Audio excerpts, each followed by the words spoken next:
Hello and welcome everyone. आप सभी लोगों का स्वागत है the Aryan Sharma YouTube channel के अंदर।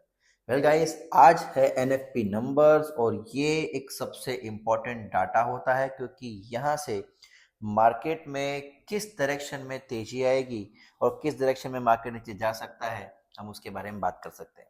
तो गाइस, सबसे पहले आपको बता दूं कि अगर इस नंबर को हमको एनालाइज करना है तो हमें क्या करना पड़ेगा। हमें किसी न किसी वेबसाइट को, 2 से 3 वेबसाइट्स हैं, forexfactory.com है, investing.com है और बहुत सारी जगह है जहां पर इनके ब्लॉग्स दिए जाते हैं, आपको वहां पर रीड करना होगा।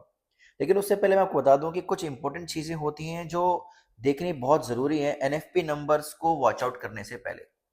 सबसे पहली चीज सबसे पहली चीज है job openings guys. Job openings का मतलब क्या है कि इस महीने में जो जॉब्स की ओपनिंग्स हैं, वो ऑफर की गई, वो थोड़ी कम थी। यानी कि कम जॉब डेवलप की गई हैं इस साल अमेरिका, इस महीने अमेरिका के अंदर। यानी कि नई जॉब्स कम आई हैं। अब ऑब्वियस बात है, अगर नई जॉब्स कम आई हैं और अगर ज़्यादातर लोग जो हैं वो जॉब के लिए जा रहे हैं, तो ऑब्वियसली कहीं ना कहीं वो एनएफपी पर इम्पैक्ट डालेगा, वो नेगेटिव इम्पैक्ट डालेगा। सो हमारे लिए पहली चीज इस बार के लिए क्या है कि जॉब ओपनिंग नेगेटिव है, जो कि एनएफपी पर एक नेगेटिव असर डाल सकता है।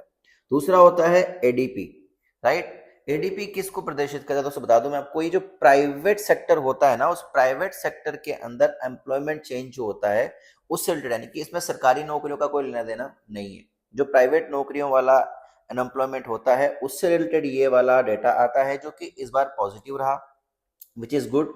अगर ये पॉजिटिव है तो इसके प्रभाव जो नॉन फार्म एम्प्लॉयमेंट चेंज आने वाला है उस पर पॉजिटिव आने चाहिए, क्योंकि सिंपल लॉजिक है कि इस बार क्या हुआ, जो प्राइवेट नौकरियां हैं वहां पे प्राइवेट नौकरियां लेने वालों में बढ़ोतरी की गई। अब बढ़ोतरी की गई है तो वो इकोनॉमी के लिए पॉजिटिव है।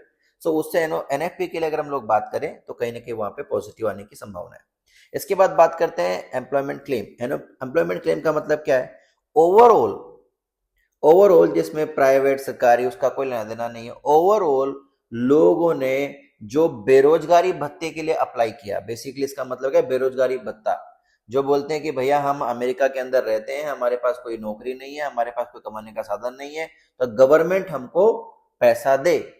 तो जो बेरोजगारी भत्ता है उसके लिए जो अप्लाई किया है, अनएम्प्लॉयमेंट क्लेम के लिए जो अप्लाई किया है, उसकी इस बार जो संख्या है वो ज्यादा है, इसीलिए जो डाटा है वो नेगेटिव आया है।